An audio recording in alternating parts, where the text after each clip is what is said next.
Desde Bogotá, Torre de Control. Hoy tenemos un nuevo episodio de esta serie de Torre de Control Jurídica. Les confieso que tuve dudas si esta parte de la clase que, como ustedes saben, esta parte jurídica de Torre de Control, que ya tiene varios capítulos, la hemos venido dando o haciendo con extractos de clases que yo particularmente he tenido con los alumnos de la especialización en Derecho Constitucional de la Universidad Central de Venezuela, en una materia que dirige y dicta la profesora Magali Vázquez. Yo he colaborado con ella y parte de esas clases, como les he dicho, las he hecho extractos para traerlas acá al canal de Jorge Visión Loa News, concretamente al programa Torre de Control Jurídica. Les decía que este capítulo tenía dudas si ponerlo o hacerlo, por cuanto la vez pasada, en un capítulo anterior, estuvimos hablando de este tema de la globalización jurídica y su influencia en el derecho administrativo. En concreto, en esta materia nos ha interesado sobre todo esa parte de la globalización jurídica que ha tenido influencia en el derecho administrativo, pero sobre todo en los procedimientos administrativos en principio, pero también en los procedimientos administrativos sancionadores. Entonces hemos venido ya hablando en un par de capítulos anteriores sobre esa parte de la globalización jurídica y su influencia, repito, en esta área. Luego de revisar esta parte de la clase, que fue hace ya varias semanas, me di cuenta que habían cosas que no se habían dicho anteriormente y que nunca está de más decir e insistir en ciertas ideas que hemos venido diciendo en clases anteriores. Entonces, en este capítulo van a ver el desarrollo de esta parte de la globalización jurídica en los procedimientos administrativos, que ya lo desarrollamos de alguna manera anteriormente, pero sobre todo, repito, en los procedimientos administrativos sancionadores, que es un aspecto que algunos se niegan todavía a aceptar, de que el derecho administrativo, además del derecho administrativo global, que es un tema que hemos venido tratando en otras partes de este programa de Torre de Control, no tanto en la clase del debido proceso en los procedimientos administrativos que hemos venido haciendo con la doctora Magali Vázquez, sino que la globalización jurídica tiene otra cara, aparte de la del derecho administrativo global propiamente dicho, en los derechos nacionales. Esto es una cosa que algunos se niegan a aceptar, porque siempre se habla de que el derecho administrativo es algo estrictamente nacional, que el derecho administrativo global, ni internacional, ni incluso el comunitario, para algunas personas es aceptable, pero la realidad ha demostrado, ya lo había demostrado en los procesos de integración, sobre todo los comunitarios, concretamente el europeo y el andino, que se empezó a formar o a hacer lo que se llama el derecho administrativo comunitario. Es decir, instituciones que originalmente efectivamente eran parte de los derechos administrativos nacionales, comenzaron a ser tratadas por la estructura tanto europea como andina, y se fue formando esa nueva rama del derecho administrativo, que es el derecho administrativo comunitario. Esto, si se quiere, fue una especie de ensayo que luego se vino a dar en todo el mundo con el famoso derecho administrativo global en primer lugar, es decir, ese derecho administrativo global emanado directamente de instituciones internacionales, de organizaciones mundiales, producidas por este fenómeno de la globalización, pero también este derecho administrativo global ha venido permeando, si se quiere, hacia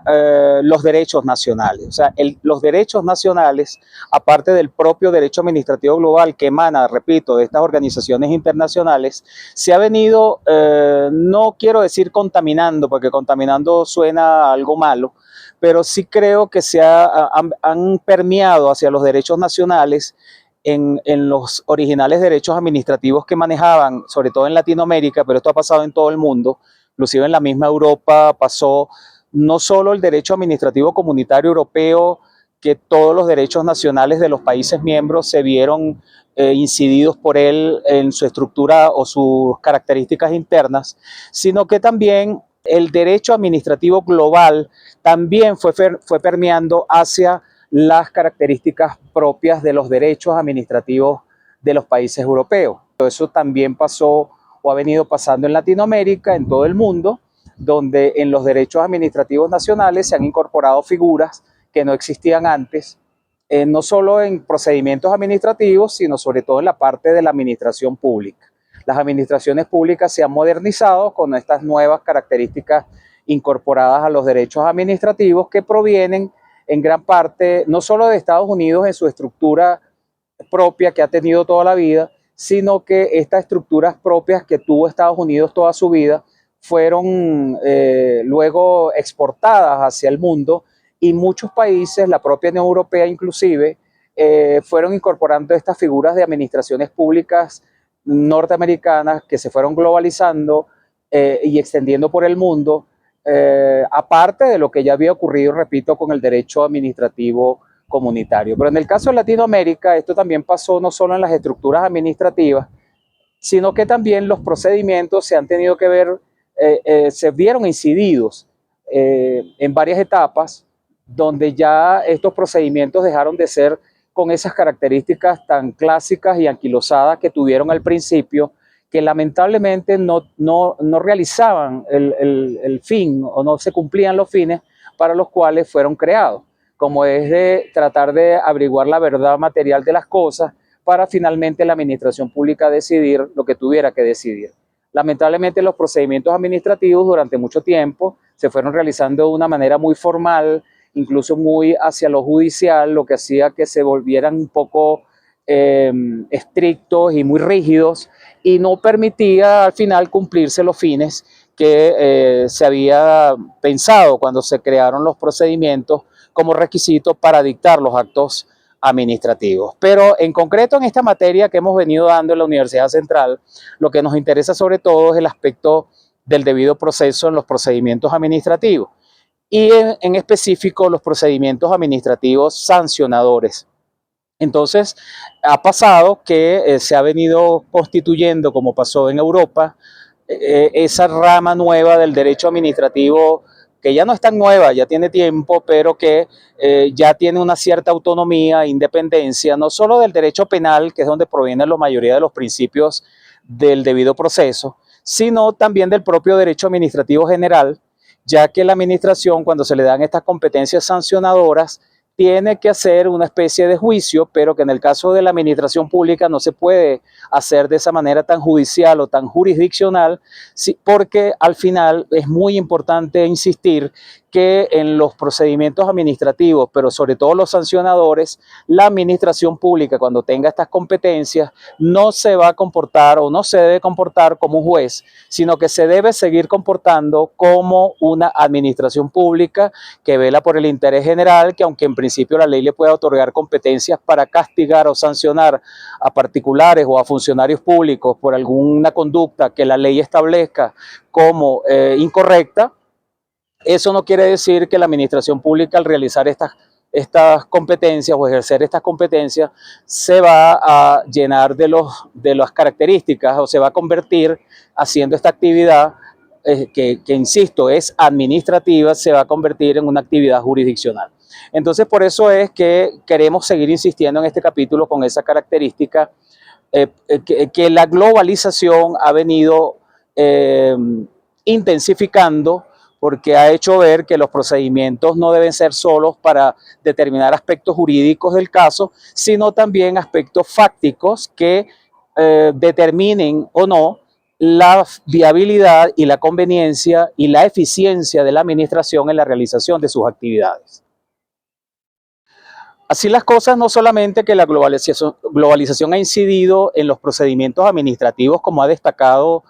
Barnes en sus obras. Desde hace tiempo él ha formado parte de ese grupo de europeos, aparte de los norteamericanos, que han venido insistiendo en la modernización del derecho administrativo desde la globalización, con una serie de parámetros que antes no se estaban, o mejor dicho, que se fueron como descuidando en el derecho administrativo clásico. sino que también es importante destacar que hay una parte del derecho administrativo que debe ser manejada con principios propios, que en este caso es Alejandro Nieto, el que nos ha insistido que el derecho administrativo no puede seguir siendo manejado con los criterios penales, que si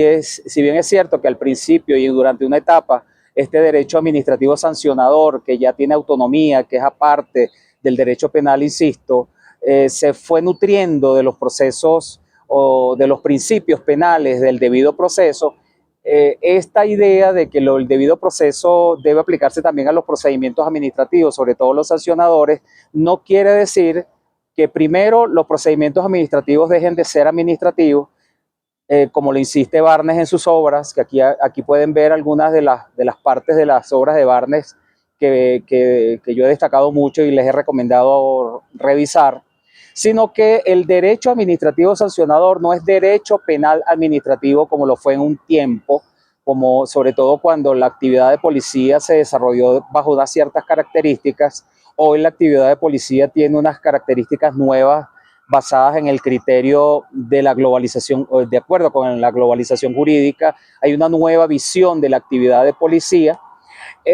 sino que el derecho administrativo sancionador ya tiene sus características tan propias que ya poco a poco cada uno de estos principios que los vimos la última vez, en el último capítulo, el principio de legalidad, el principio de tipicidad, por ejemplo, el principio de reserva legal, ya vimos que tenían unas características muy particulares en el derecho administrativo sancionador que no tienen en el derecho penal estos principios. Lo mismo pasa con el principio de culpabilidad, que en próximos episodios hablaremos de él, que igualmente no tiene las mismas características que tiene el principio de culpabilidad en los procesos penales o proveniente del derecho procesal penal o derecho penal.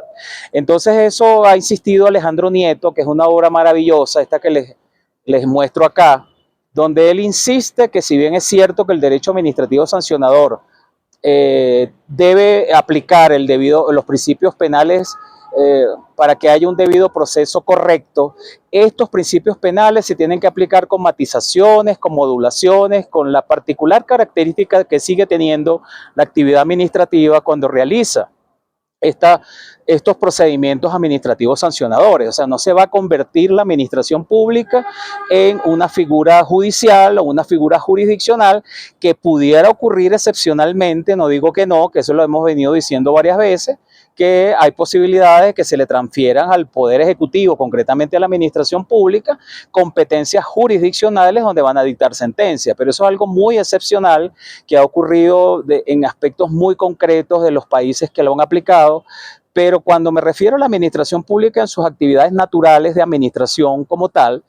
en actividad administrativa, estos procedimientos administrativos sancionadores y su producto final, que es el acto administrativo sancionador, no debe convertirse ni en una sentencia el acto, ni el procedimiento en un juicio. Entonces, dice Alejandro Nieto algo muy importante que insistimos acá. Así como Barnes dice que ya los procedimientos administrativos tienen que tener una serie de características particulares, estos procedimientos sancionadores tienen que manejarse con criterios propios cuando se trata de procedimientos administrativos sancionadores. El hecho de que se importen o se traigan del derecho penal estos principios básicos de culpabilidad, tipicidad, legalidad, etcétera, non bis in idem, una serie de principios que provienen del derecho penal y que durante un tiempo fueron muy útiles, ya el derecho administrativo sancionador tiene que tener sus propios principios manejados a su criterio, y porque ya el derecho administrativo sancionador es una disciplina autónoma que ya incluso debe desmarcarse, dice Nieto, del derecho penal. No sé si eso se puede hacer de esa manera tan radical como lo planteaba Nieto, que lamentablemente ya se nos fue, pero efectivamente estos son principios que en la realidad administrativa las Cortes Constitucionales y los autores, no solo Nieto, también autores de México, de Colombia, de todos los países de Latinoamérica, han venido diciendo que definitivamente el derecho administrativo sancionador tiene que ser aplicado con principios propios que provinieron originalmente del derecho penal, pero que en la realidad administrativa ameritan que se apliquen bajo modulaciones y matizaciones especiales, que hace que esta nueva disciplina del derecho administrativo sancionador, ya estos principios no sean los mismos de la manera igual aplicables en el derecho penal, sino de una manera especial por ser actividad administrativa que sigue siéndolo, aunque las constituciones en la actualidad, como lo dice la venezolana y casi todos los países ya tienen esto proveniente de la globalización jurídica, el debido proceso incluye a los procedimientos administrativos, pero eso no quiere decir que se convierten los procedimientos administrativos en procesos penales.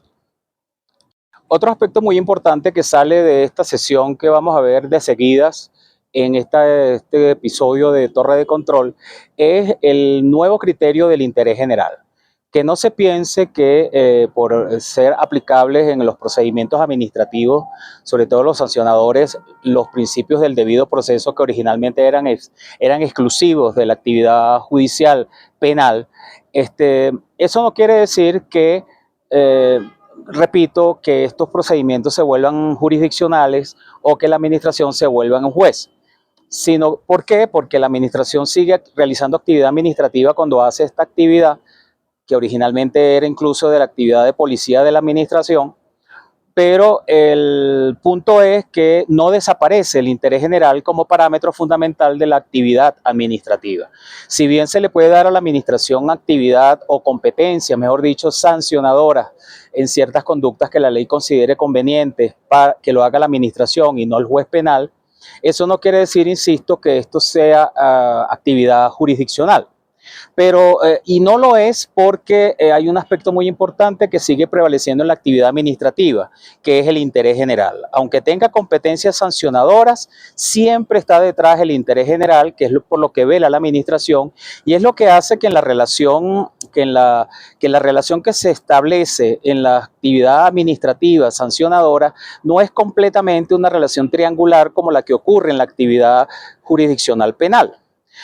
Porque detrás la administración, aparte de los intereses particulares que pudieran estar involucrados, vela por el interés general. Pero este interés general que realiza la administración tiene un nuevo parámetro de aplicación en la actividad administrativa, de acuerdo con la globalización jurídica, pero sobre todo sigue existiendo cuando la administración realiza actividad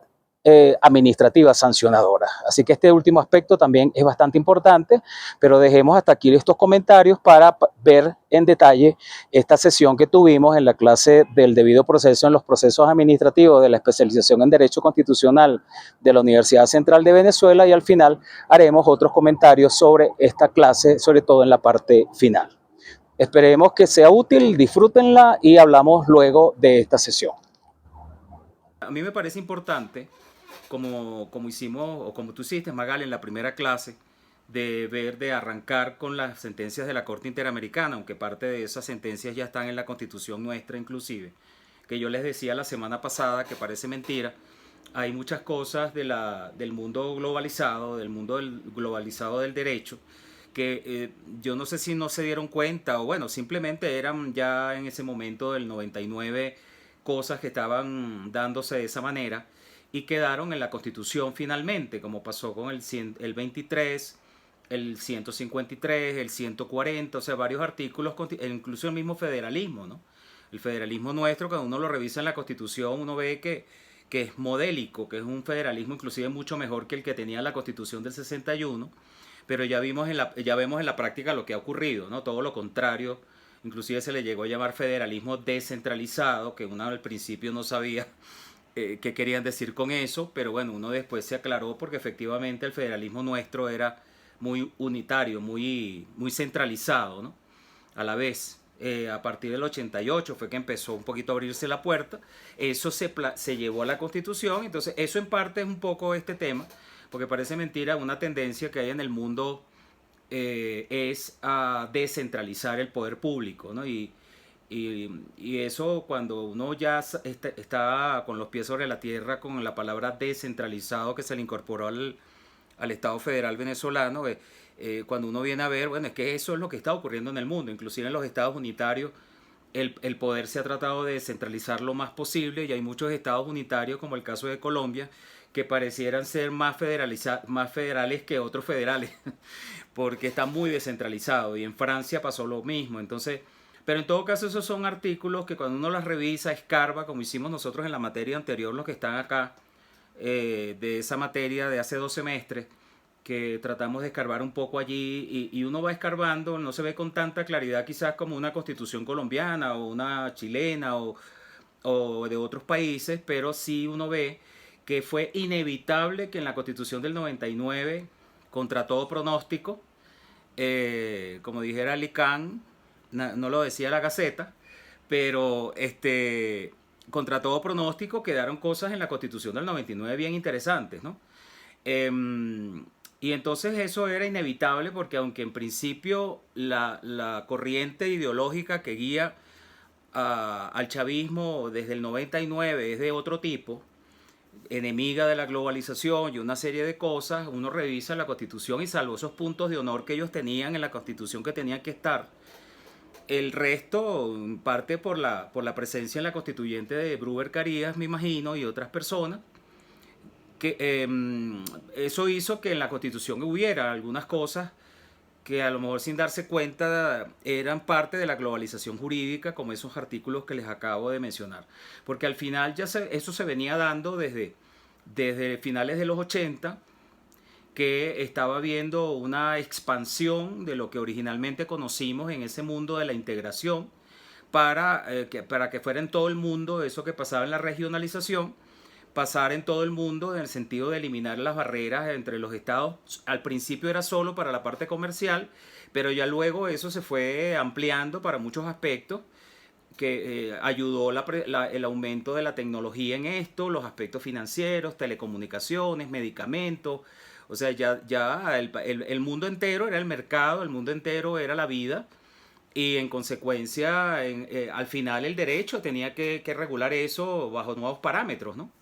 Entonces por eso es que al final ocurrió también, contra todo pronóstico también, una globalización de lo que ya se venía viendo en procesos de integración, como pasaba en la Unión Europea, que ya se estaban dando cosas a nivel comunitario europeo que solo eran posibles antes en la vida nacional, ¿no? Entonces, pero en derechos humanos también contribuyó mucho la Unión Europea y estos procesos de regionalización, pero luego esto se ha ampliado al mundo con la presencia de estas experiencias de protección de derechos humanos regionales que al final han interactuado entre ellas, como vieron en la primera clase, y han generado sentencias que han ampliado incluso los derechos, porque al final todo esto debe ser para mejorar los derechos de los países, ¿no? No para imponer nada, y para que los ciudadanos tengan incluso otras vías para protegerse, más allá de lo nacional, que era un coto cerrado antes y que solamente cuando no podías estar en lo nacional no te resolvía el problema, era que podías ir a los mecanismos internacionales, pero ya sabemos en qué condiciones, bajo qué parámetros, una serie de limitaciones que había que en principio ahorita no hay, pero sigue habiendo diferencias entre la protección internacional y la protección nacional. Pero una de las cosas también que aparte de lo que vieron en la primera clase, por ejemplo, de que el debido proceso no es solo para aspectos estrictamente judiciales, que ya lo tiene nuestra Constitución también. O sea, que es una cosa que también sin darse cuenta a lo mejor se amplió, tomando en cuenta esta realidad mundial en la protección de los derechos de los ciudadanos para establecer un debido proceso más allá de lo estrictamente judicial, porque efectivamente se daban situaciones y se dan situaciones y ahora más, porque esta situación, al contrario de lo que se pensaba, ha generado que la presencia del Estado siga habiéndola, pero que además los demás poderes, más allá de lo judicial, realicen actividad cuasi jurisdiccional o jurisdiccional misma, que fue lo último que hablamos la semana pasada antes de despedirnos, que fue que incluso esta idea de globalización jurídica en el derecho administrativo ha generado que hay órganos administrativos que ya no solo realizan los antiguos procedimientos que se parecían mucho a los juicios, como pasa con los procedimientos sancionatorios, donde se pueden más o menos ver dos partes diferenciadas, unas características procesales, vamos a decir así, que se parecen mucho a las judiciales o procedimentales, que también están en el Poder Ejecutivo, pero además, otra cosa que ha ocurrido en esta nueva ola y tendencia mundial en materia administrativa es que se han desjudicializado muchas cosas que originalmente estaban en el Poder Judicial. Hablábamos la semana pasada, por ejemplo, que fue un adelanto, o sea, la LOPNA, que por cierto el proyecto nació allí no, quiero decir, en la Católica, en la Universidad Católica, en el Instituto de Investigaciones Jurídicas, y de ahí salió para el Congreso y todo lo demás. Ya fíjense ustedes, esa ley que se convirtió en ley en el 98, el proyecto fue hecho entre el 96 y 97, ya estableció una desjudicialización de la protección de los niños y adolescentes, ¿no? Y con ello no solamente se desjudicializó en el sentido de que se le dio al Poder Ejecutivo y concretamente a los municipios la protección de niños y adolescentes que antes estaba como centralizado en el Poder Nacional y toda la protección básicamente la llevaban los jueces de menores, aparte de lo que hacía administrativamente el INAM. Eso se desjudicializó porque se consideró, como les decía la semana pasada, que a veces en ciertas circunstancias, que eso lo tiene que revisar cada ley, como les dije que pasó con los verdaderos procesos judiciales en manos o jurisdiccionales en manos de órganos administrativos, como pasa aquí en Colombia y en otros países de Latinoamérica. En todo caso, eso hay que verlo muy bien en cada ley cuando se otorguen se haga esa desjudicialización o se haga el traspaso de competencias jurisdiccionales al Poder Ejecutivo de verdad. O sea, porque además de les decía la semana pasada, que en el caso de esta nueva tendencia, que no es general tampoco, pero que se puede dar y se ha dado en Europa y en Latinoamérica, en algunos países, que hay órganos administrativos no que realizan procedimientos parecidos a los juicios, como siempre ocurrió incluso antes, que lo vivimos incluso en Venezuela, sino realizar verdaderos juicios que salen sentencias. Eso pasa en España, eso pasa aquí en Colombia, eso pasa en muchos países, pero en todo caso es una excepción en ciertas circunstancias donde dentro de ese mundo de control de la regulación nueva administrativa que hay en los temas económicos, se considera conveniente en algunas circunstancias que esto ocurra, ¿no? Pero les decía que en la LOPNA venezolana ya eso había ocurrido, no como para que sacaran sentencias los consejos de protección, sino para que se pareciera mucho a un juicio, como ya pasó con las tripartitas, como pasó con la Inspectoría del Trabajo, como pasó con la Dirección de Inquilinato en otra época, y así por el estilo, pero eso se ha intensificado más desde el mundo, desde la globalización. Es decir, primero la desjudicialización de ciertas cosas a pasar al Poder Ejecutivo, y por otro lado el tema de la descentralización. La descentralización es una de las grandes características en el mundo que ha ocurrido en los estados, ¿no? De forma tal que entonces eso ha hecho que definitivamente hay que replantear muchas cosas, como esto del debido proceso. El debido proceso definitivamente ya no puede ser circunscrito exclusivamente como si estuviéramos en el Estado de Derecho original, que los poderes estaban divididos como en compartimentos estancos, que no podía un poder hacer lo que hacía el otro, un poder no podía meterse en lo del otro, como prevaleció hasta el punto que la jurisdicción contencioso administrativa original funcionaba en el Poder Ejecutivo porque no se aceptaba, cuando se creó la jurisdicción contencioso administrativa en Francia, que el Poder Judicial pudiera controlar los actos del Poder Ejecutivo. Entonces la única manera de crear una jurisdicción, que era verdadera jurisdicción además, era dentro del Poder Ejecutivo. Entonces, claro, eso con el tiempo cambió, eso ha evolucionado, ya vemos que la jurisdicción contencioso administrativa está en el Poder Judicial en todos los países. Pero lo que quiero decir con esto, que definitivamente esa idea de compartimentos estancos ya no se puede sostener, y mucho menos en esta nueva realidad globalizada, donde la tendencia ha sido que ha habido una idea de desjudicialización y descentralización, de manera tal que entonces este principio definitivamente no se puede circunscribir a hacerlo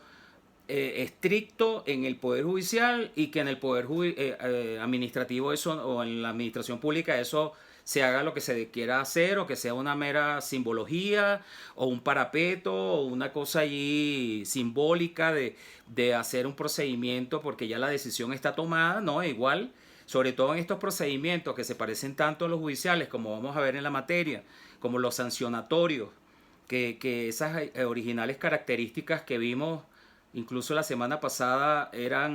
se cambian un poco, pero sigue siendo administrativo en todo caso. No se puede pensar que estas sean cuestiones que cambian que por decir que el debido proceso es un principio que se aplica al poder, a la administración pública en sus procedimientos. Eso quiere decir que entonces los procedimientos van a ser jurisdiccionales todos. Yo no, eso tampoco.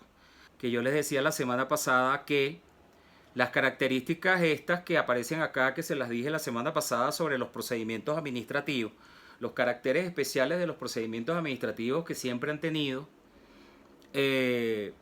no se pierden porque la idea primero esta idea que hemos hablado de descentralización o de judicialización de muchos aspectos que originalmente estaban en manos del Poder Judicial, como pasa también con el tema sancionatorio. Eso no quiere decir que porque pasa el poder administrativo o la administración pública, salvo las excepciones estas que les he dicho, que se ha considerado en leyes concretas que haya sentencias en órganos administrativos, pero salvo esas excepciones, cuando son verdaderos procedimientos administrativos, no se debe perder de vista que estamos en un procedimiento administrativo, porque sigue siendo una función distinta, sigue siendo el acto que sale de allí diferente, es un acto que es administrativo, no es un acto, no es una sentencia con las excepciones que les dije, salvo las excepciones que les dije. Cuando se manejan los lapsos no deben manejarse de una manera rígida, estricta, en el sentido de que más bien impida la recabación de la información necesaria para conocer el caso, que es una de las grandes características que destaca Javier Barnes en uno de los materiales que yo les mandé la semana pasada, que se los recomiendo ampliamente porque tiene unos cuadros maravillosos sobre la comparación de lo que es el procedimiento. Primero, la actividad administrativa como tal, que lo tiene en un libro que yo también se los puse en la bibliografía, que se llama Innovación y Reforma del Derecho Administrativo. Es un libro de la misma Global Law Express. Pero luego en el libro que les mandé, que tres de los artículos eran descargables, entre ellos el de Barnes, ahí aparecen unos cuadros que él ya los tenía en este libro que lo tengo acá en físico, Innovación y Reforma en el Derecho Administrativo, en el de transformación de los procedimientos administrativos, que así se llama esa otra publicación que les mandé. El primer artículo, él allí destaca, una de las cosas que más destaca para hacer los cuadros, para comparar de la situación procedimental anterior a la globalización, es que precisamente los procedimientos tendrían un olor muy fuerte a judicial, ¿no? Unos procedimientos simplemente para hacer los lapsos, los trámites para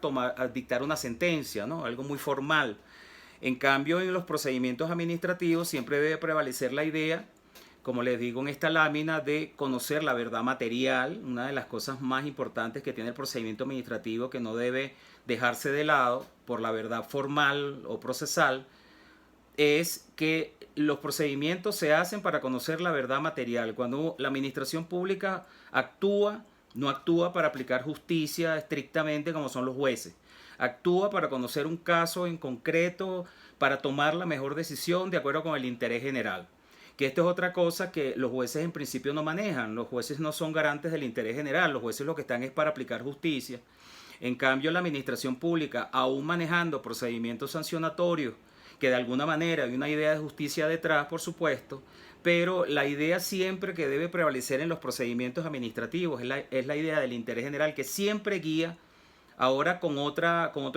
óptica quizá, pero siempre el interés general está presente en las decisiones que debe tomar la administración pública, ¿no? Y para llegar a eso tienes que buscar la manera posible, por eso es que también se da la oficialidad como requisito general para los actos administrativos, en los procedimientos administrativos, que la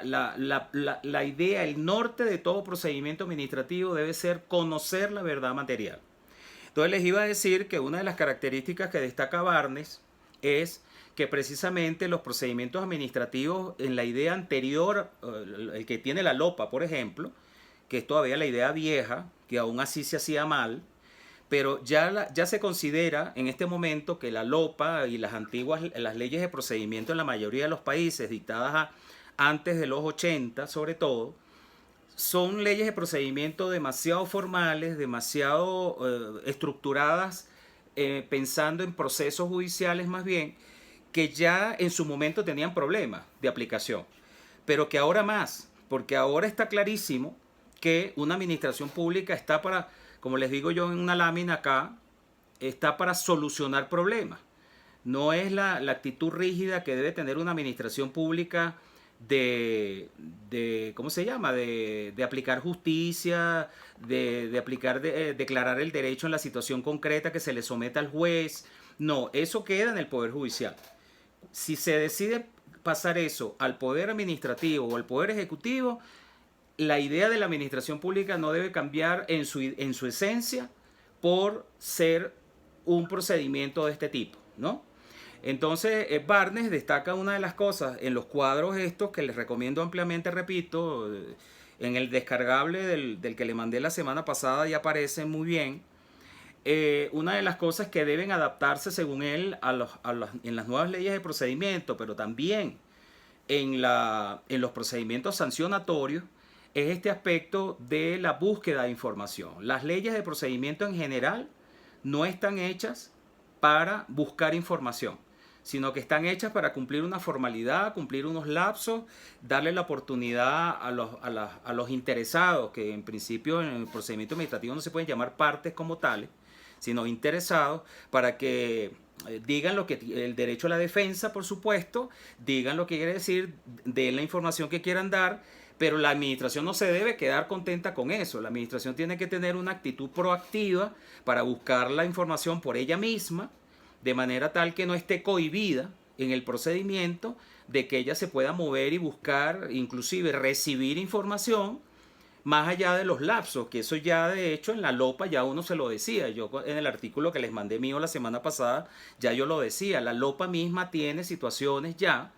que lamentablemente en la práctica no se dan, no se cumplen, porque todo el mundo piensa en el CPC. Yo me acuerdo que si uno veía en los escritorios de los funcionarios, yo no sé ahora, pero al menos ahí había un CPC, pero eso era un error. O sea, los funcionarios tenían mucho el CPC en la cabeza cuando decidían procedimientos administrativos. No, señor, usted tiene que tener allí es la LOPA.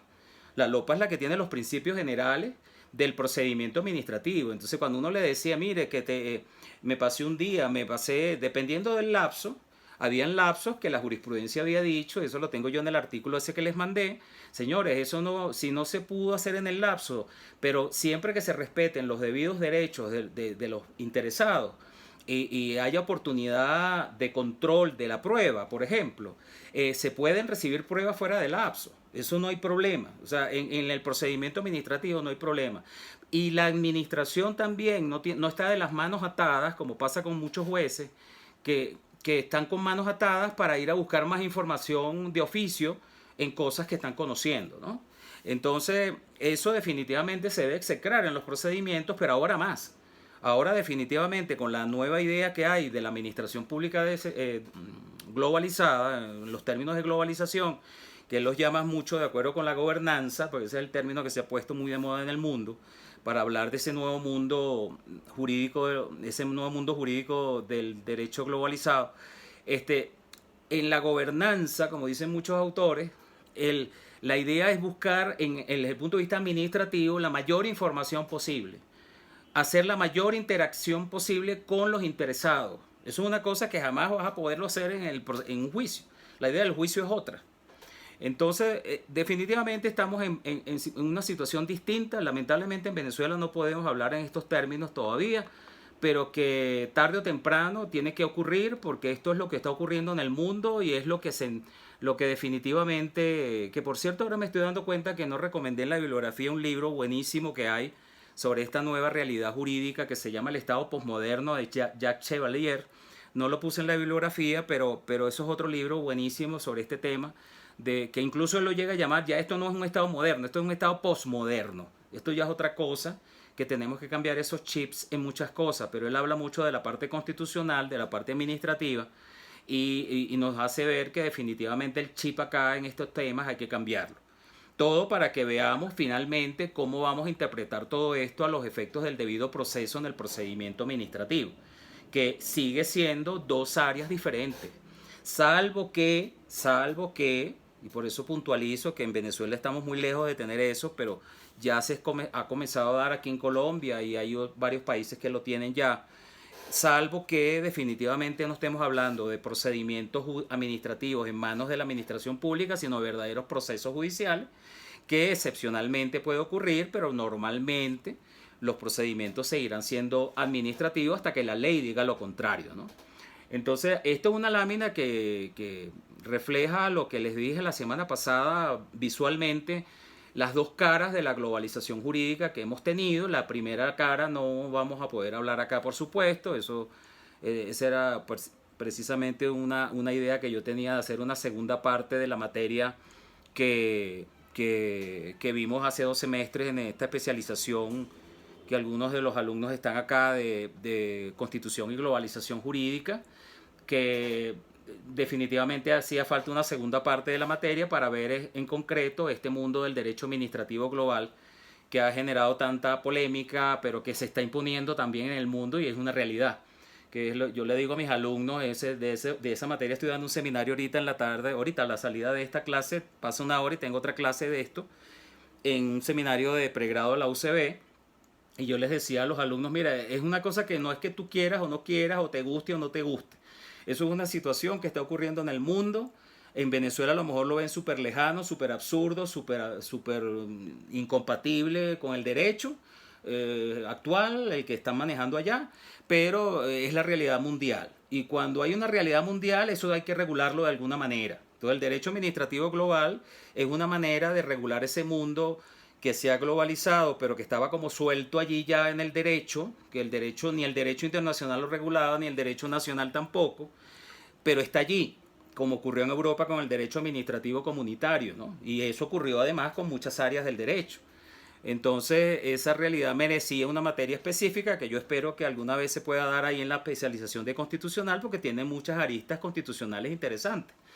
Pero a mí me interesa de esta lámina es la segunda parte. Los derechos administrativos nacionales, como les dije al principio, han venido siendo permeados por este mundo global que al final ha cambiado muchas cosas que aunque no nos gusten, aunque nos parezcan absurdas, a mí me ha pasado aquí mismo en Colombia con toda la estructura jurídica que hay aquí, incluso constitucionalmente aceptado, incluso con la integración, cuando yo llegué acá hace 11 años, yo me acuerdo que yo les hablaba de la integración europea y no les parecía lógico lo del derecho administrativo comunitario. Por ejemplo, a los administrativistas clásicos, viejos, formados en otra época, eso les parecía que eso no puede ser. El derecho administrativo es esencialmente nacional, que si acaso alguna que otra experiencia por ahí internacional que tenga algún derecho administrativo propio para regular sus cosas internas, pero no para los ciudadanos. Y resulta que eso que estaba regionalmente en la integración europea y andina, resulta que es lo que se ha expandido en el mundo y ahora hay un derecho administrativo global primero, pero además mucho de eso ha permeado los derechos nacionales, que los propios países se han dado cuenta en algunas cosas, que no, mira, eso que estábamos haciendo ya es obsoleto. Eso además no nos lleva a ningún lado. Vivimos peor por tener unas estructuras administrativas tan absurdas, tan anquilosadas, tan llenas de gente, tan monstruosas, que al final no solucionan problemas, sino que están cumpliendo formalidades, están complaciendo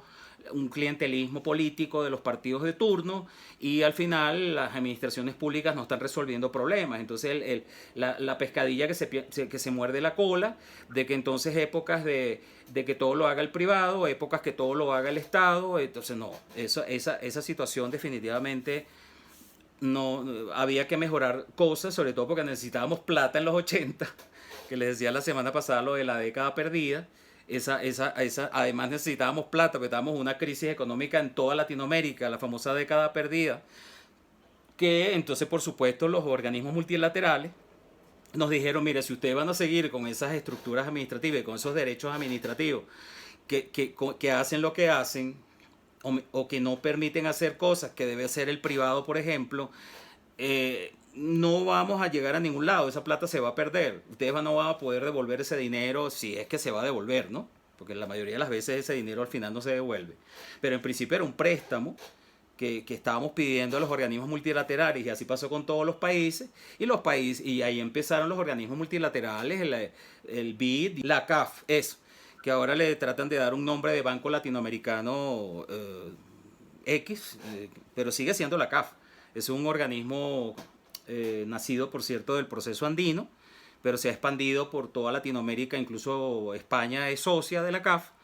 pero es un organismo multilateral también. Y como pasó con el BID, pasa con el BID y pasa con otros, el Fondo Mundial, etcétera, que al final pusieron condiciones para que, mira, sí, vamos a darles el dinero, pero mira, estas estructuras no pueden seguir siendo así. Al menos en esto, que vamos a usar el dinero, tiene que hacer una estructura parecida a una administración independiente, por ejemplo. Así comenzaron las cosas. Y cuando venimos a ver, oye, pero ¿por qué esas estructuras tan interesantes que estaban ya en Estados Unidos y incluso se expandieron en Europa, por qué no están en Latinoamérica? Que podríamos mejorar el rendimiento, el desempeño, la vida de los ciudadanos, inclusive teniendo mejores estructuras administrativas, al menos parcialmente, ¿no? Y ahí comenzaron a meterse en algunas estructuras. En la Constitución colombiana es muy normal ver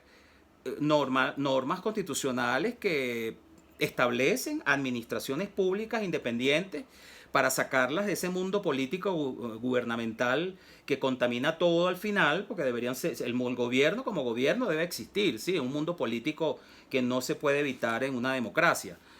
e incluso en un Estado de Derecho, pero hay una parte que por qué tiene que ser eso, contaminar todo el poder ejecutivo hasta el punto de que no funcione, como estaba pasando en Latinoamérica en los 80 sobre todo.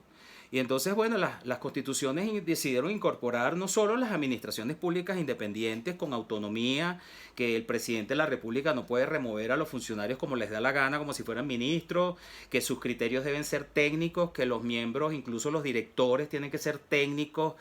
con concurso, etcétera, etcétera, y con plazos en sus cargos estables para no ser removidos libremente, etcétera. Eso ya está en la Constitución colombiana, por ejemplo, eso lo tengo yo en mi libro. Pero eso no solo ocurrió aquí, ocurrió también en los procedimientos. Los procedimientos definitivamente tenían que manejarse de otra manera, porque no se trataba de seguir manteniendo esos procedimientos simbólicos que o se comportaban los funcionarios como jueces, lo cual no era la idea, porque el procedimiento administrativo no es para dictar sentencia, o simplemente lo hacían simbólicamente porque ya la decisión estaba de antemano tomada políticamente, o porque personalmente le caía mal un funcionario a X señor, entonces habrían un procedimiento para destituirlo, cuando lo que procedía era una amonestación como mucho, pero ya la decisión estaba tomada, sobre todo cuando se trataba de destituciones, eso ya era un parapeto, el procedimiento era un parapeto. Entonces, esas son cosas que ¿por qué tienen que ser así? Además, eso no llevaba a ningún lado porque se tomaban decisiones muy erradas, porque esto que dice Barnes de la recabación de la mayor información posible, como lo vivimos en la pandemia. Si nosotros le hubiéramos hecho caso a Barnes en las decisiones administrativas durante la pandemia, que eran más que todo decisiones técnicas las que deberían prevalecer, porque estaba habiendo un problema de salud pública mundial, porque es tomar esas decisiones locas, como pasó en todos los países, porque había una pandemia. O sea, había que hacer procedimientos al estilo Barnes, como lo plantea Barnes, donde vamos a recabar toda la información para ver qué podemos hacer en esta locura. Porque efectivamente la pandemia era una locura que se había presentado de repente. En el principio tú lo solucionas con un estado de excepción. Pero entonces muchos estados, eso en mi canal de YouTube yo tengo varios videos que hice sobre eso. Ahí fue cuando yo abrí el canal, pues yo estaba con las manos en la cabeza. Yo iba a decir que me jalaba los pelos, pues no los tengo. Pero entonces resulta que los países se desataron cuando hubo la pandemia, comportándose como ya se suponía que habíamos superado el estado administrativo, porque todo quedó en manos de la administración pública, incluso sin estado de excepción en algunos casos, y empezaron a hacer lo que era ahí, a tomar decisiones de un día para otro, sin procedimientos, sin recabar información, sin consultar expertos, sin ver a verdaderos, o sea, sentarse técnicamente a revisar el tema. Que eso es lo que hubiera hecho una administración pública independiente. Los expertos, los técnicos del área X o Z, señores, vamos a ver qué conviene hacer acá. ¿Vale la pena que nosotros estemos cerrando los negocios indefinidamente impidiendo a la gente trabajar, impidiendo a los empresarios tener su ingreso, que tienen todo el derecho a tenerlo, etcétera, por una pandemia. Bueno, eso había que revisarlo, no digo que no, a lo mejor se podía haber hecho de otra manera, por periodos más cortos, con otra estrategia, pero en todo caso eso merecía un procedimiento administrativo como lo plantea Barnes. Los procedimientos administrativos deben ser para recabar información y con ello toda la flexibilidad para que eso se haga, no un procedimiento a lo judicial para adoptar una decisión que muchas veces ya está de antemano tomada, ¿no? Entonces, no, esa no es la idea. El punto es que esa idea de procedimientos es lo que está tratándose de hacer en el mundo. No digo que todo el mundo se haga igual, pero fíjense lo que él plantea ya, esos cuadros, les repito, traten de leerlos, tanto la versión sustantiva, que él tiene en su primer libro que les dije, que lo tengo acá, como la versión procedimental, que ya lo adelantaba en el primer libro, pero aquí en el segundo, que les mandé la semana pasada, de transformación de los procedimientos administrativos, es la forma, ¿no? Es la manera como él considera que debe haber. Él habla de 3 generaciones de procedimientos administrativos que ha habido y que en todo caso estamos en una nueva que debe verse las cosas de otra manera. Porque definitivamente estamos en una situación ya en el mundo que, aparte de esas áreas verdaderamente políticas que hay en los estados y concretamente en el Poder Ejecutivo, que es inevitable y que debe existir, que es el verdadero gobierno con G mayúscula, con sus ministerios específicos concretos que deben seguir existiendo, porque todo estado de este tipo debe tenerlo, y un presidencialismo pasa en un parlamentarismo, pasa en todos los sistemas, pero la administración pública como tal ya no debe guiarse. El derecho administrativo que regula las administraciones públicas no debe ser siempre bajo ese parámetro, sino que la administración pública y debería eso ir a más, porque se pasa de este modelo que está acá en esta lámina, donde el centro del derecho administrativo es las prerrogativas de la administración pública y servicio público, pero esta es la situación actual que se está tratando de imponer en el mundo, lo cual tiene una incidencia enorme en la visión de los procedimientos administrativos e insisto, incluso en los sancionatorios, porque hay gente que podría decir, bueno, esos son los procedimientos administrativos generales, los que se adoptan para dar una licencia, para, no sé, para tantas cosas que puede hacer la administración, pero no para la parte sancionatoria que deberían seguir siendo lo judicial o en el parámetro viejo. Y no, tampoco esa no es la idea. El procedimiento sancionatorio, cuando pasa a la administración, como les decía a ustedes, que hizo la LOPNA con el tema de la protección de niños y adolescentes, que no es un procedimiento sancionatorio, pero es lo que se llamó en una época los actos cuasi jurisdiccionales, o da lugar a actos cuasi jurisdiccionales, y por consiguiente son procedimientos cuasi jurisdiccionales. La administración pública sigue siendo administración pública, y aunque vayas a sancionar a alguien, como pasa en los procedimientos disciplinarios, la visión de administración pública es otra, que eso vamos a hablar más adelante. ¿Cuál es la nueva concepción que debe tenerse, que ya se debió tener antes, la nueva concepción que debe tenerse de los procedimientos en la administración pública cuando lo hace la administración pública, ¿no? ¿Por qué se decide en algún momento de la historia eso que era exclusivo de la administración pública? ¿Por qué se decide que en algún momento eso forme parte de la actividad de policía de la administración pública, como siempre existió en el Estado de Derecho, con una visión muy distinta aquella vez a esta? En todo caso, aquí yo lo tengo en una lámina, es una de las cosas que ha ocurrido en la globalización jurídica del derecho administrativo, es una nueva visión de la actividad de policía, entre lo cual está la parte sancionatoria, pero la parte sancionatoria en la administración pública no es estrictamente para sancionar, no es para aplicar justicia, no es para declarar el derecho en una situación concreta y en consecuencia este señor hizo esto malo y produce la multa tal. No, la actividad sancionatoria en la administración pública, si bien es cierto que termina en unas consecuencias de ese estilo cuando la ley lo permite y se considera conveniente en ese caso concreto o en esa situación concreta, es pensando siempre en el interés general. Esto debe ser una manera de que todo el mundo sepa que las cosas así están mal hechas. Porque entonces al final el afectado es el ciudadano, al final el servicio público o la actividad administrativa está mal hecha, se está haciendo mal y hay que sancionar un poco para dar el ejemplo. Que eso es un poco lo que también maneja la nueva visión del procedimiento y las sanciones en la época nueva, que algunos lo llaman neoliberal, o incluso un material que yo le mandé a ustedes de la globalización jurídica, que el autor lo llama neoliberal. Yo al principio ni lo iba a leer cuando le vi el nombre ese de neoliberal, porque eso ya me imaginaba por dónde iba, pero resulta que no, resulta que cuando vi ese libro completo, muy bueno, y él explica por qué es neoliberal, por qué él lo llama neoliberal, pero yo siempre he criticado, y lo digo en mi libro, que eso de llamar neoliberal a esto que ocurre de los 80 para acá, no es tan exacto porque no es volver al modelo del liberalismo puro del siglo XIX. Es simplemente revisar muchas cosas. Sí, es verdad, y en eso entiendo al autor Melero, que les mandé la semana pasada también, el libro completo, descargable, que, que efectivamente hay cosas que se dice, señores, no puede seguir esto estando en manos del Estado. Y una de las cosas que plantea Barnes en este libro, este maravilloso artículo de que les mandé la semana pasada, es que mira, hay una gran cantidad de cosas que deben hacerse bajo el prisma del derecho privado primero, que ya eso venía ocurriendo de antes. No sé si te acuerdas, Magali, cuando hablamos de la huida del derecho administrativo, cuando el homenaje a Pérez Llantada, que ahí ya eso venía ocurriendo en la administración pública antes de la globalización. Esa idea de que, mira, hay cosas que definitivamente ya no se pueden seguir haciendo bajo el prisma del derecho administrativo. Eso existió en un momento y eso fue un fracaso en muchos casos porque es lo que dice Barnes acá. Eso no quiere decir que se va... al final el derecho administrativo persiguió al derecho privado. Esas experiencias, como al principio logró PDVSA en Venezuela,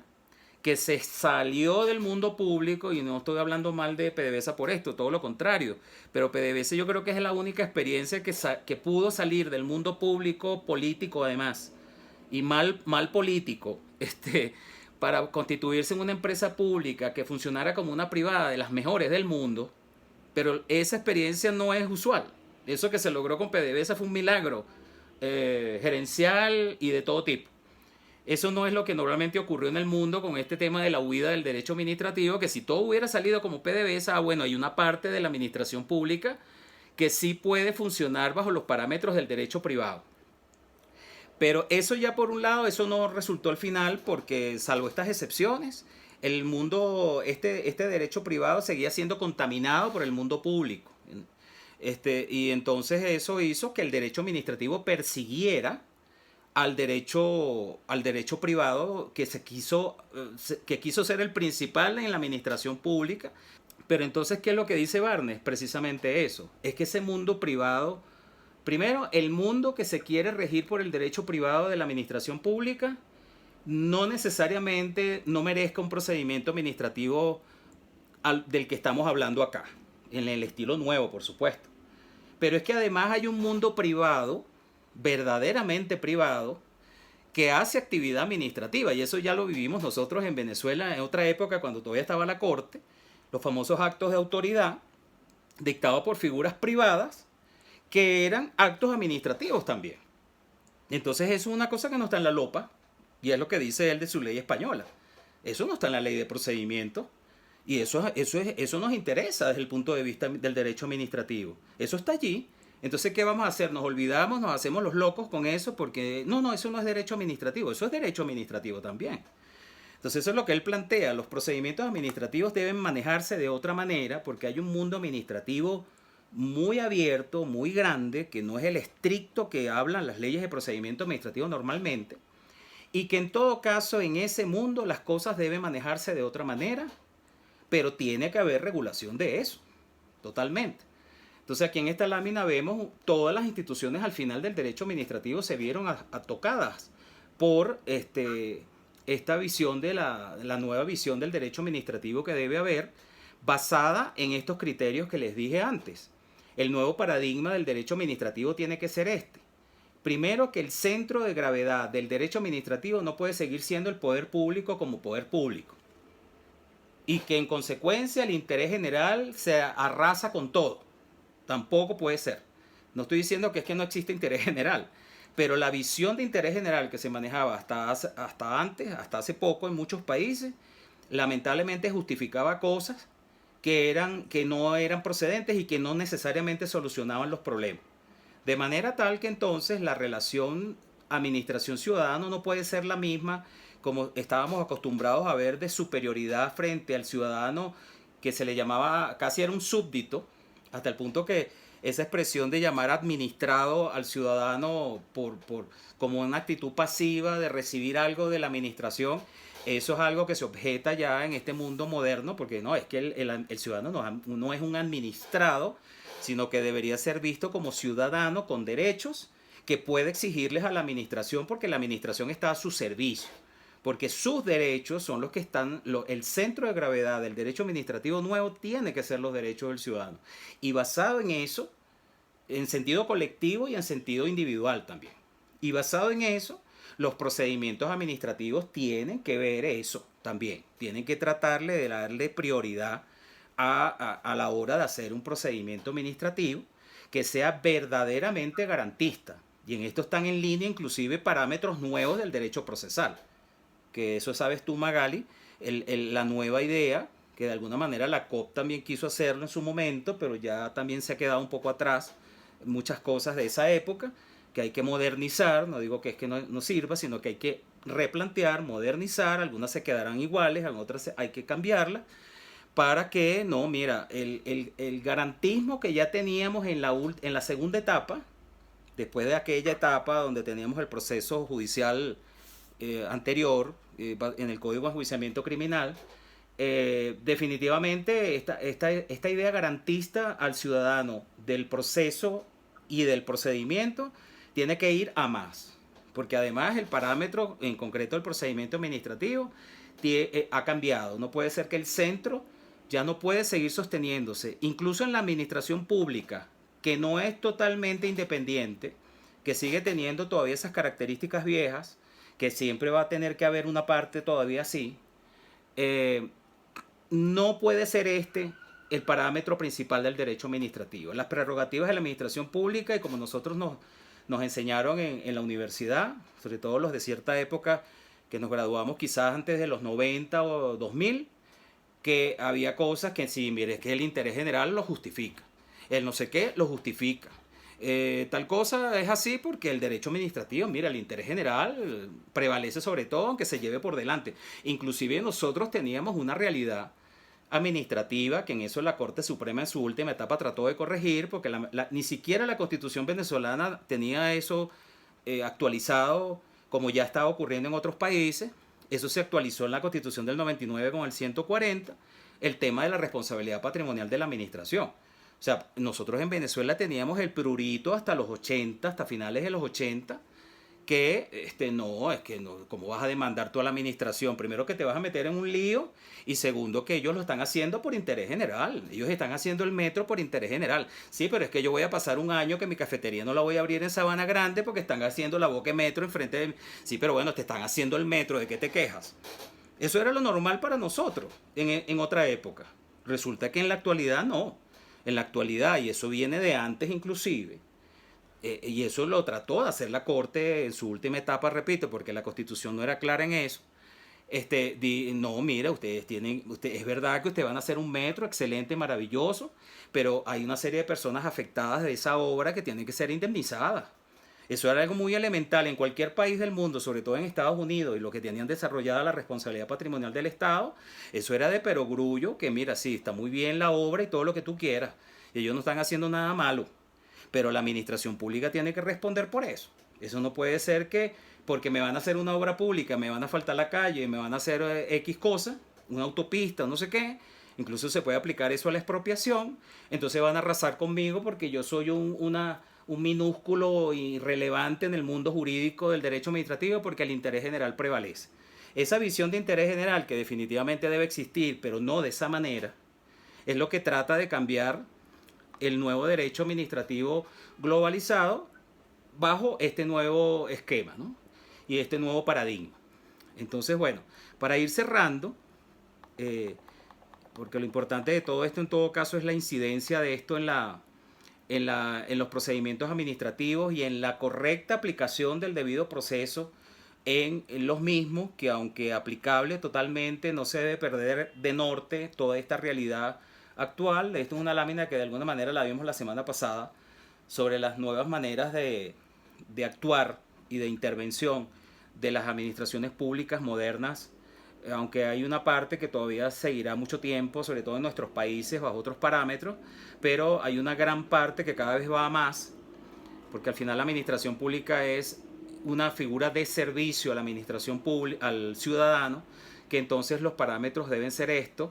Esta parte del soft law es bien interesante, que también dice Barnes que la ley de procedimiento administrativo, por ejemplo, no tiene nada al respecto. Normalmente las leyes de procedimiento hablan de los actos administrativos unilaterales que conocimos toda la vida, pero esto que llaman el soft law, que es un tipo de derecho más bien del mundo globalizado, que existe además, que nosotros decimos soft law porque es derecho blando, ¿no? Pero no, mira, el soft law al final terminamos siendo por un soft law que llega un día que vamos al aeropuerto y no podemos viajar. Bueno, y era soft law y cosas así. Entonces esas son cosas que son relevantes y que ninguna ley de procedimiento las tiene, ¿no? La autorregulación que hablamos la semana pasada de las propias figuras privadas, las autoridades independientes que hemos hablado tanto, la simplificación de normas y procedimientos, en todo caso sin perder el norte de la protección de los derechos y sin perder el norte de la búsqueda de información. Tampoco es que vamos a convertir el procedimiento en algo como si estuviéramos en una junta de condominio, pero que tampoco, porque a veces en las juntas de condominio también hay que hacer las cosas, como se lo dije yo en estos días a la mía aquí, que me quisieron aplicar una sanción y yo le dije, mira, primero hay que hacer un procedimiento porque me parece que esa sanción es improcedente. Y segundo, por el tema de las cuotas de condominio, ¿no? Y segundo, hay que revisar quién es el competente. O sea, les di una serie de argumentaciones jurídicas que más nunca me escribieron. Porque es que es eso, tampoco puede ser que convirtamos los procedimientos administrativos en algo totalmente simbólico o que las hagamos solo por amor al arte o porque estemos en una situación como privada, que aún en lo privado yo insisto que estas cosas hay que hacerlas, porque nos permite conocer la verdad, al menos ese es el concepto. Si aplicamos el concepto del conocimiento de la verdad material, los procedimientos administrativos, yo siempre se lo digo a mis alumnos, es que hasta en la vida privada tenemos que hacerlo. Muy internamente, muy a lo personal, lo que tú quieras, pero hay que dar el derecho a la defensa a todo el mundo, hay que conocer la verdad material de las cosas. A lo mejor fue tu mamá la que te dijo algo y tú eso lo tomas como santa palabra y basado en eso dictas tu acto administrativo propio personal, pero mira, a lo mejor te equivocas, porque a lo mejor eso no es verdad. Tan sencillo como eso, sin mala fe, pero no es verdad. Eso incluso en la vida personal hay que hacerlo. De forma tal que entonces, bueno, al final esa permeabilidad que ha ocurrido desde el derecho administrativo global en este mundo globalizado jurídicamente ha llevado que la actividad administrativa, tanto la nacional, que se había perdido el norte de eso, como la globalizada propiamente dicho, como es la del derecho administrativo global, se manejen bajo unos parámetros comunes que no se deben perder de vista tampoco, que algunos de ellos ya los teníamos, pero hay que verlos con un nuevo chip, pero siempre presentes en todo caso, como los que están acá, ¿no? Legalidad, responsabilidad, proporcionalidad, efectividad y eficacia es una de las cosas más importantes para hacer las cosas. No solamente, nosotros estamos acostumbrados a ver los procedimientos para determinar la competencia como mucho. Ese era el principal requisito de nulidad de los actos administrativos, además. Pero resulta que no, mira, no solamente ver si tú eres competente para hacer las cosas, sino que si eso sirve de algo. Eso es lo principal que hay que hacer. O sea, si yo debo hacer un procedimiento, sí, también para revisar lo jurídico, porque a veces sin darte cuenta crees que tú eres competente. No, mira, es que yo no soy competente además. Yo no puedo hacer nada aquí. Pero lo otro es, no, bueno, sí, a lo mejor eres el competente, pero sirve de algo eso que estás planteando hacer, porque en principio tú quieres hacer esto, aquello, lo otro, sí, pero eso sirve de algo, como debió hacerse en la pandemia. Si no sirve de nada, que además puede generar daños a un particular, que debes pagarlos, porque esta es otra idea común del derecho administrativo actual, no como la que teníamos antes en Venezuela y que todavía existe. Hay que ser responsables de las cosas, aunque hagas las cosas de la mayor buena fe, pero causas daños, tienes que ser responsable, tienes que indemnizar. Por eso es que una de las primeras cosas que uno debe hacer, bueno, si tienes la competencia y esto va a servir de algo para solucionar un problema colectivo, aún así puedes tener que indemnizar, pero al menos eres eficaz, al menos tienes efectividad en tus decisiones. Por supuesto, la idea de justicia nunca se debe perder de norte, pero los procedimientos administrativos no están hechos para aplicar justicia, pero por supuesto que la justicia está detrás de todo lo que hace el Estado, pero no como función principal probablemente cuando estamos hablando de un procedimiento administrativo. Y ya esto sí, definitivamente es lo último, pero no voy a ahondar mucho porque ya lo hablamos la semana pasada, este aspecto de las características propias de los procedimientos que en todo caso no se pierden por hacer los ajustes que hay que hacer con el debido proceso, sobre todo en los procedimientos sancionatorios, y que no por ser sancionatorios los procedimientos pierden estas características. Fíjense ustedes que después los actos administrativos no son sometidos a una apelación, como se llamaba antes. Hay todavía por ahí leyes inclusive que hablan de apelación para ir a un tribunal después de un acto administrativo, lo cual es incorrecto. Y si la hubiere, bueno, ya sabemos cómo interpretar eso. La apelación, o sea, los actos administrativos que salen de un procedimiento administrativo en todo caso tendrán que ir a un contencioso, no para repetir otra vez el juicio y tal y qué sé yo, sino para hacer el control de legalidad que siempre tiene que haber, pero con otros parámetros, que eso ya es otra materia, otra cosa que no sé si nos hará tiempo de ver acá, los parámetros que maneja el contencioso administrativo cuando controla un acto cuasi jurisdiccional o un acto sancionatorio, ¿no? Entonces ese es otro tema, pero en todo caso sabemos que estas cosas no van a ir a una segunda instancia judicial en una revisión completa, sino que el contencioso administrativo sabemos para qué es. No es estrictamente para hacer una apelación, pero sí para hacer el control de legalidad, pero bueno, no olvidar que estas características del procedimiento administrativo no se pierden, no se deben perder, porque por eso fue que se decidió pasar muchos de esos procedimientos que originalmente tenían que estar en manos de jueces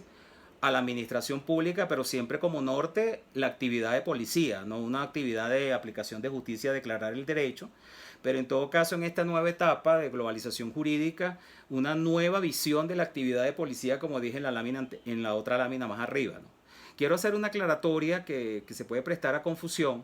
En todo caso, la relación procedimental que ocurre en los procedimientos administrativos, aunque pudiera parecer triangular en algunos casos, no es completamente triangular en el sentido como pasa en los procesos judiciales, que hay un juez objetivo, neutral, que no tiene interés en nada, sino que simplemente va a declarar el derecho o aplicar justicia,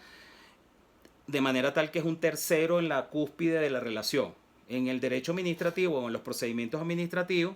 la relación, aunque pareciera ser triangular en algunos casos, en algunos procedimientos,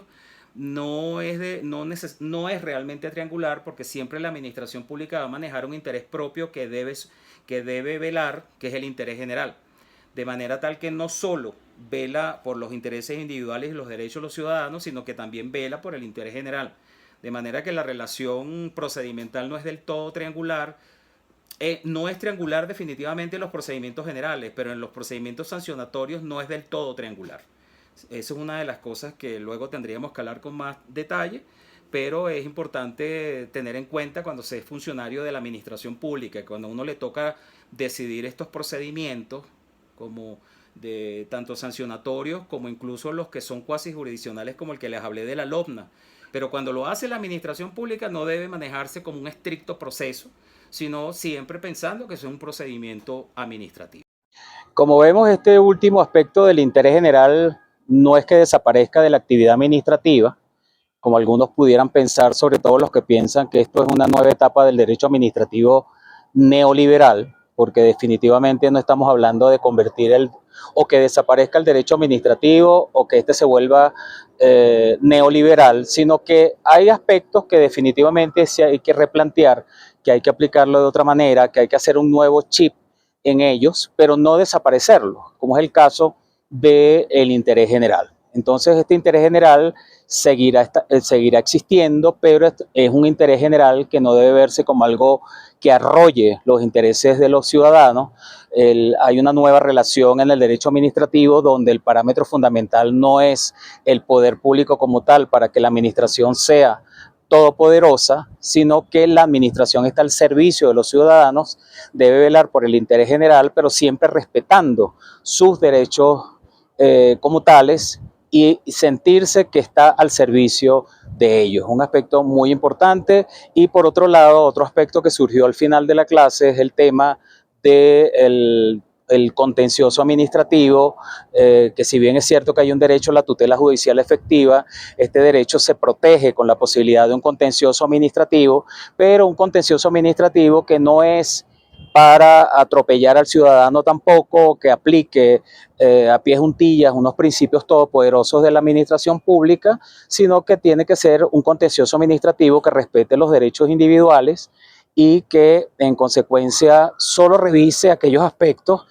donde pudiera estar en peligro esos derechos individuales o esos aspectos fundamentales del derecho administrativo que no se hayan cumplido en el juicio, pero no va a realizar un nuevo juicio en el caso que haya hecho la administración pública, sobre todo la parte sancionatoria. Y siempre va a estar presente, repito, el tema del interés general, pero es un interés general que debe verse con un nuevo chip, con un nuevo criterio, no que desaparezca para que a toda costa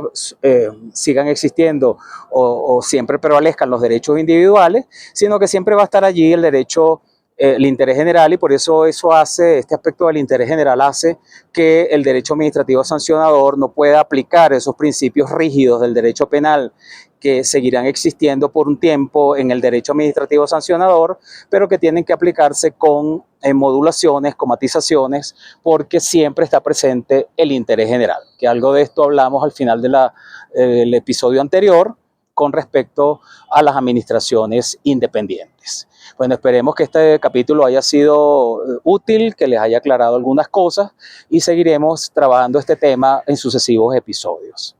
Desde Bogotá, Torre de Control.